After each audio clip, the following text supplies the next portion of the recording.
1947 का वर्ष भारतीय उपमहाद्वीप के इतिहास में एक महत्वपूर्ण मोड़ था। यह वर्ष स्वतंत्रता और विभाजन का वर्ष था, जिसने भारत और पाकिस्तान के बीच गहरा भेद पैदा किया। आइए इस कहानी को समझते हैं।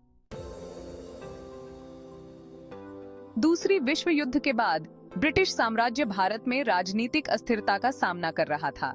भारतीय राष्ट्रीय कांग्रेस, जिसका नेतृत्व महात्मा गांधी और जवाहरलाल नेहरू कर रहे थे, स्वतंत्रता के लिए संघर्ष कर रही थी। वहीं मुस्लिम लीग, जिसे मोहम्मद अली जिन्ना ने नेतृत्व किया, ने मुसलमानों के लिए एक अलग राष्ट्र की मांग उठाई। 1930 के दशक में मुस्लिम लीग ने पाकिस्तान के सिद्धांत को प्रस्तुत किया, जिसमें मुसलमानों के लिए एक अलग देश की आवश्यकता बताई गई। यह विचार धीरे धीरे राजनीतिक चर्चा का केंद्र बन गया। 1947 में ब्रिटिश सरकार ने भारत को स्वतंत्रता देने का निर्णय लिया, लेकिन यह स्वतंत्रता विभाजन के साथ आई। 15 अगस्त 1947 को भारत दो भागों में बांटा गया, भारत और पाकिस्तान। यह विभाजन मुख्य रूप से धार्मिक आधार पर हुआ, जिसमें हिंदू बहुल क्षेत्र भारत में और मुस्लिम बहुल क्षेत्र पाकिस्तान में आए।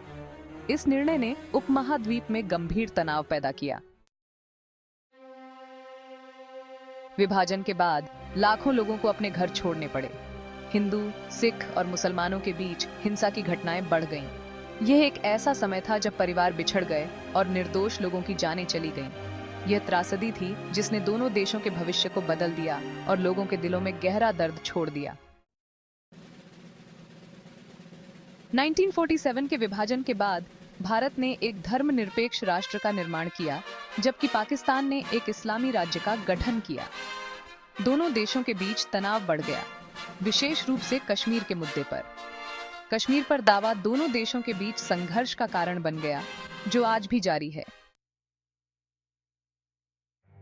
1947 का विभाजन केवल एक भू राजनीतिक परिवर्तन नहीं था, यह लाखों लोगों के जीवन पर गहरा असर डालने वाला एक मानवीय संकट था। आज भी भारत और पाकिस्तान के बीच रिश्ते और उनके ऐतिहासिक पृष्ठभूमि को भुलाना आसान नहीं है। इस घटना ने हमें एकता, सहिष्णुता और शांति का महत्व सिखाया।